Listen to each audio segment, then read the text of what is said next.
تفسیر القرآن آج کا سبق سورہ یونس آیت نمبر 35 سے 37 تک۔ اعوذ باللہ من الشیطان الرجیم، بسم اللہ الرحمن الرحیم۔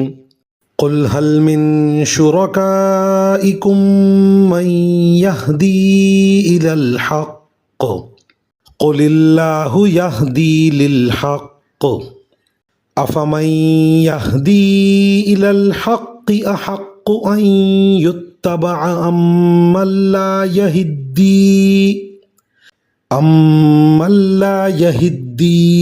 الا ان یہدی فما لکم کیف تحکمون۔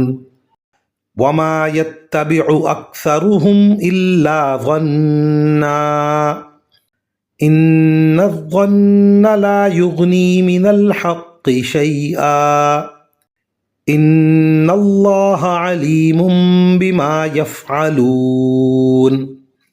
وما كان هذا القرآن أن يفترى من دون الله ولكن تصديق الذي بين يديه وتفصيل الكتاب لا ريب فيه من رب العالمين۔ ترجمہ: کہو کہ جن کو تم اللہ کے ساتھ شریک مانتے ہو، کیا ان میں سے کوئی ایسا ہے جو تمہیں حق کا راستہ دکھائے؟ کہو کہ اللہ حق کا راستہ دکھاتا ہے۔ اب بتاؤ کہ جو حق کا راستہ دکھاتا ہو، کیا وہ اس بات کا زیادہ حقدار ہے کہ اس کی بات مانی جائے، یا وہ زیادہ حقدار ہے جس کو خود اس وقت تک راستہ نہ سوجھے جب تک کوئی دوسرا اس کی رہنمائی نہ کرے؟ بھلا تمہیں کیا ہو گیا ہے؟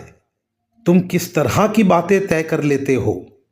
اور حقیقت یہ ہے کہ ان مشرکین میں سے اکثر لوگ کسی اور چیز کے نہیں، صرف وہمی اندازوں کے پیچھے چلتے ہیں، اور یہ یقینی بات ہے کہ حق کے معاملے میں وہمی اندازہ کچھ بھی کام نہیں دے سکتا۔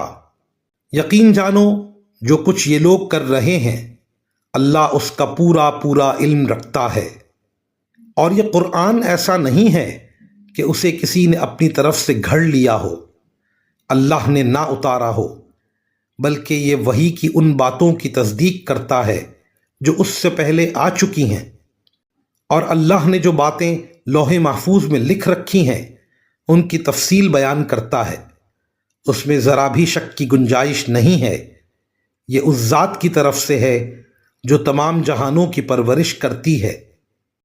ان آیات میں یہ حقیقت واضح کی گئی کہ قرآن کریم کا ماخذ کوئی انسانی دماغ نہیں، بلکہ وہ لوح محفوظ ہے جس میں اللہ تعالیٰ نے ہر طرح کے احکام ازل سے لکھے ہوئے ہیں، ان احکام میں سے جن کی انسانوں کو ضرورت ہے۔ یہ قرآن ان کی تفصیل بیان فرماتا ہے۔ وآخر دعوانا ان الحمد للہ رب العالمین۔